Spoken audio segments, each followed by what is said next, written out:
We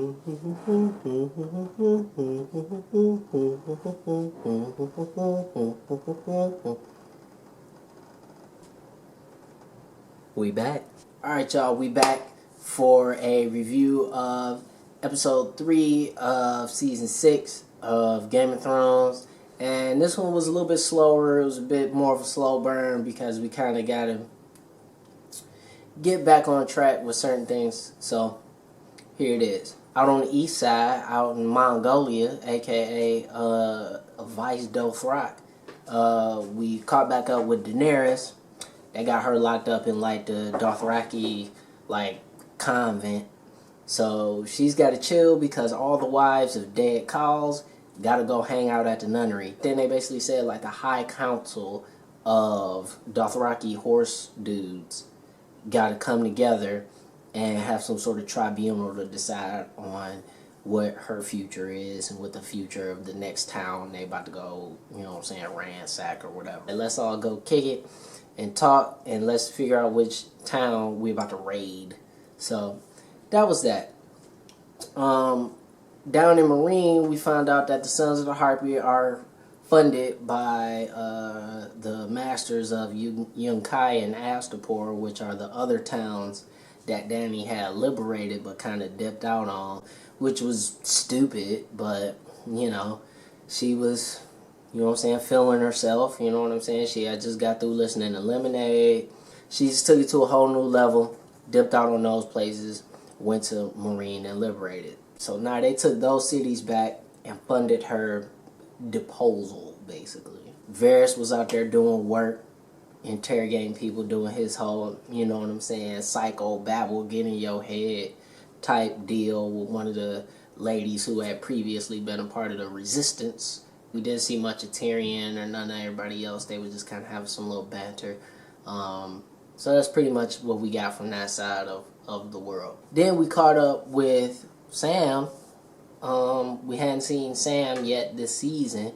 You know what I'm saying? He was a little seasick. He was throwing up all over the place, which, I mean, was gross. So they showed him, and he was talking with Gilly, who was his baby mom's.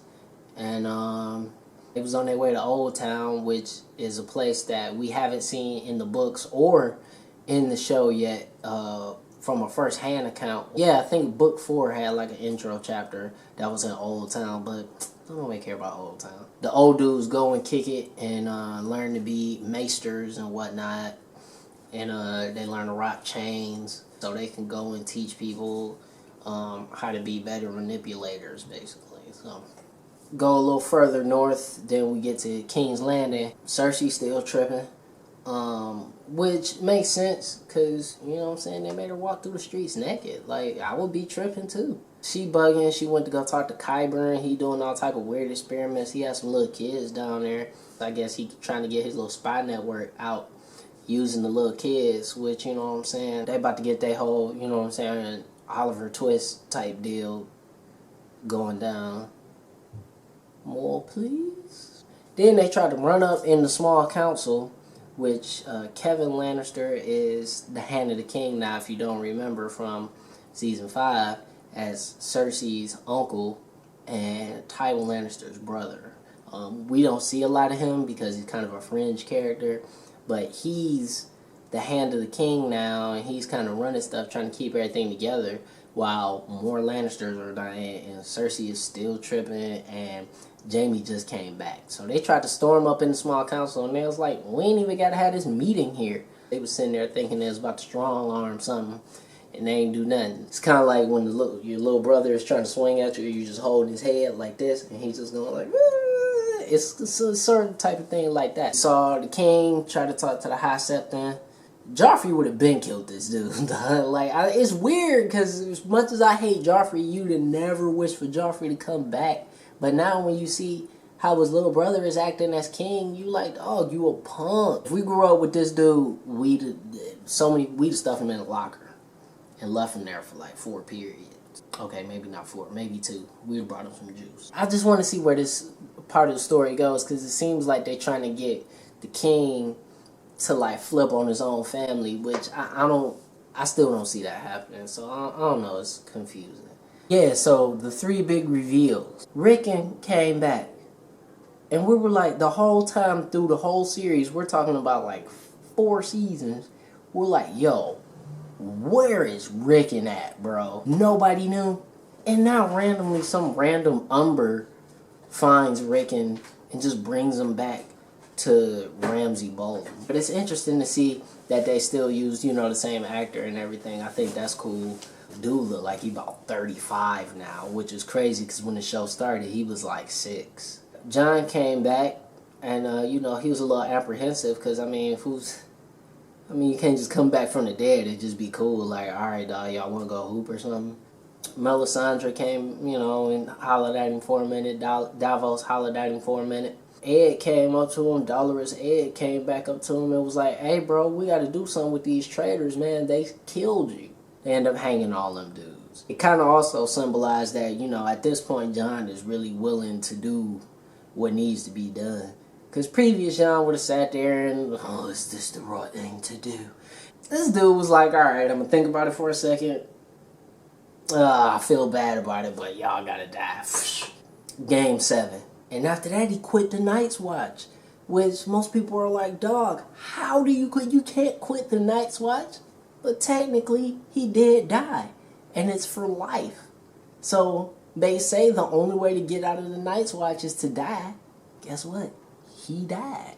John is pretty much free to go, you know what I'm saying, bring that fire and that heat to whoever is messing with the Starks. Oh, quickly, it was not one of the big 3 reveals, but quickly we saw that Arya had a training montage and she got her eyesight back.